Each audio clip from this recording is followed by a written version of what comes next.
Continuing on with our coverage here on ESPN3 from St. John's Basketball Media Day. To my left, to returner, I'm Ralph Bednarczyk, and here, entering his 6th season and 15th year overall in the program, is Joe Tartamella of the St. John's women's basketball team. Well, Coach, certainly a much different dynamic as you described. You feel really strongly about your team on the offensive end, but your team's dynamic over the last 5 years as head coach and even beyond that has been built on the defensive end of the floor being so strong there. What has that been like in terms of sorting all of this out through 17 practices?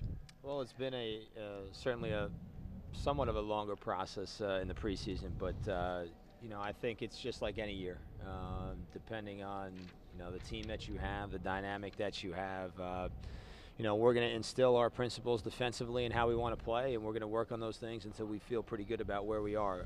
In the last week, I've seen some significant movement in our understanding of what we're doing and how we're trying to play, and so I feel a lot better about where we are this week than I did probably a week ago. But that's an everyday process. I mean, every day you got to make sure you're hitting the things that you want to emphasize, and hopefully it'll carry over. So we inter-squatted a little bit and got somewhat of a sense of where we were, and certainly we need to improve. And over the next 2 weeks, we'll really try to refine and polish the areas where we know we need to get better. So, I feel pretty good about where we are. Trying to stay healthy is the biggest thing, and getting into November 10th. So, we'll continue to work hard and hopefully be able to stay healthy as we get ready for our opener. Coach, talk a little bit about your incoming freshman, Qdasha Hoppy, the highest touted incoming freshman in the Big East, local kid from St. Pat's in New Jersey. What makes her so special, and what do you expect from her this year? Yeah, I mean, she's a mature kid, man. I mean, she really impressed us, not just what she can do on the floor, but really off the floor. Comes from a great family, the sister of Maki Duncan, who's on our team, and so we're familiar with her for the last couple of years of just watching both of them play. And Q has been is a dynamic offensive player with her ability to be probably what many would say maybe more of a prototypical guard that we've had, as far as her ability to get to the rim, create contact, finish through the contact, shoots the ball much better than I probably even thought, watching her through high school and AAU. And she's finding her way, as all freshmen do, in trying to find her little niche, and again, getting more comfortable day by day, defensively improving her game, and that was something she really wanted to get better at when she came in the summer. And she'll have to be a part of what we're doing. I mean, she's moving herself up the ladder and working every day, and I don't think she has any fear.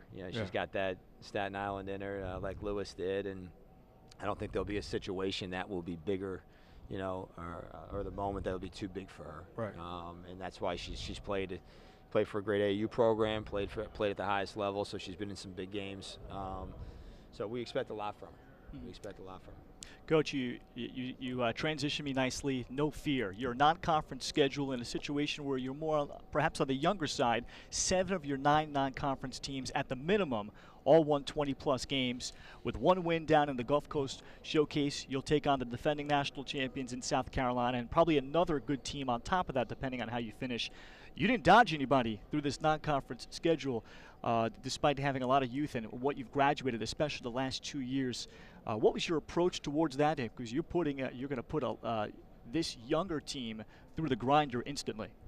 Yeah, I mean, some of that you can control year in and year out. In other games that you have as playbacks, that they're on the schedule. But I mean, we're deliberate in how we try to schedule a non-conference, just based upon making sure certainly we're prepared for the rigors of the Big East and the style of play that we're going to see in our league, but also really giving our players an opportunity to play in the postseason. I mean, that's what we all strive for, but you have to be prepared. You got to play against the best. Anybody can play and win 20 games a year, and you can play nobody. And so we've always told our players and kids that we recruit to our program that you're going to be on the stage, you're going to play against the best, and I think they enjoy that part of the competition piece, because you're not going to gain a lot, on a number of ends by just playing teams that maybe aren't going to really challenge you or might be above you. And so to be in that moment when you're playing those teams is really important.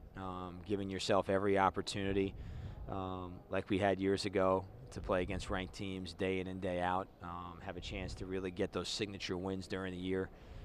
they're really important to us. So we put ourselves in a pretty good position here against the teams we're playing in a non-conference. I think to challenge ourselves and also give us the ability to create a strong RPI with with the games that we have to play both in the league and outside it.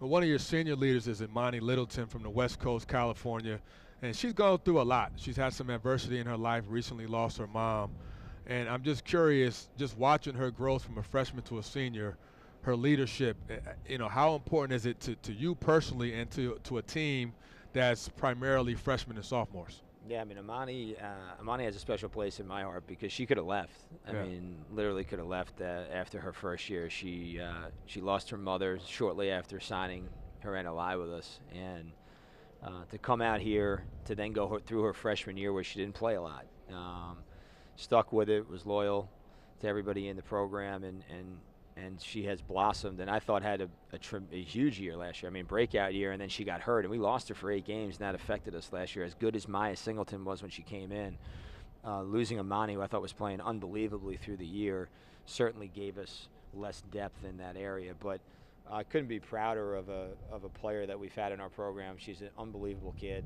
or I should say unbelievable young lady, and she does not talk a lot, and she's gotten out of that as far as being a leader, but she is probably one of the more intense players we have, and you don't know that, just how she carries herself. She's never too high, never too low, but we know that she's going to bring it every single game, every single practice, and just been really proud of her and her growth, and we expect big things from her.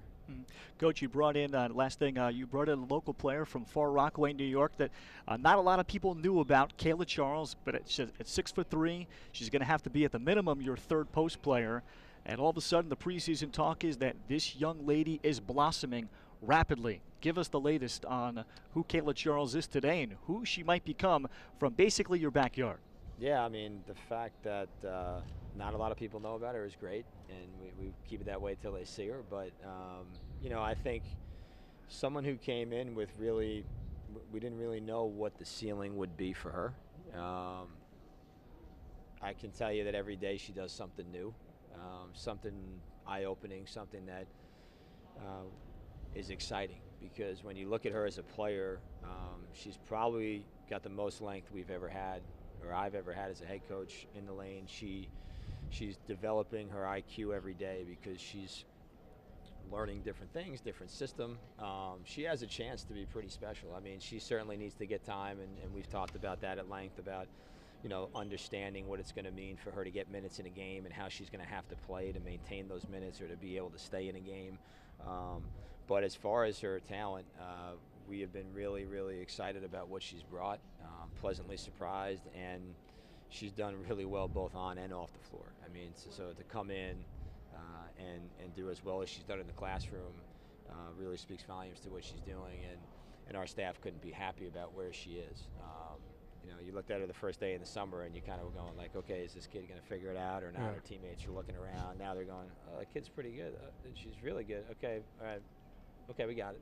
And so, we're excited about what she's going to be able to become, and she's motivated. So it's been a lot of fun. Coach, it's about 2 weeks away. Thank you so much. Thank you. Best of luck, Coach. Thank you. Joe Tartamella starting his 6th season as St. John's women's basketball head coach. Thoughts with him, 15th year overall. He started way back in the 2000s.